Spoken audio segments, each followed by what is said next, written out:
ഇത് mass മോട്ടോഴ്സിന്നാണ്. Honda Shine വണ്ടിയുടെ accelerator cable മാറാനായിട്ട് വന്നതാണ് വണ്ടിയാണ്.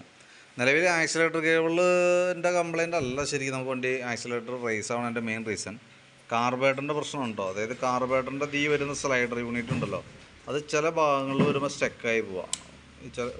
ചില ഭാഗങ്ങളിൽ വരുമ്പോൾ അങ്ങനെ സ്റ്റക്കായിട്ട് നിൽക്കുക, റിട്ടേൺ ഇത് കറക്റ്റായിട്ട് വരില്ല. അതാണ് അതിൻ്റെ കംപ്ലയിൻറ്റ് കേട്ടോ. അപ്പോൾ ആക്സിലേറ്റർ കേബിൾ നമ്മൾ മാറ്റിയത് കൊണ്ട് നമ്മുടെ ഈ കംപ്ലയിൻറ്റ് മാറാൻ പോലുള്ള ആക്സിലേറ്റർ കേബിൾ വളരെ ഫ്രീ ആണ്.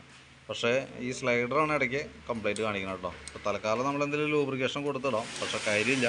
കാർബേറ്റർ അസംബ്ലിയെ പാടി മാറ്റി കളയുന്നതാണ് ബെറ്റർ കേട്ടോ. അതിപ്പോൾ നമുക്ക് ഇപ്പോൾ വാക്വം മോഡൽ അല്ലാതെ കൊണ്ട് സ്പാക്കോ എന്ന് പറഞ്ഞൊരു കമ്പനിയുടെയൊക്കെ വന്നിട്ടുണ്ട്. അപ്പോൾ അതേതെങ്കിലും യൂസ് ചെയ്യണമായിരിക്കും കുറച്ചുകൂടി ബെറ്റർ.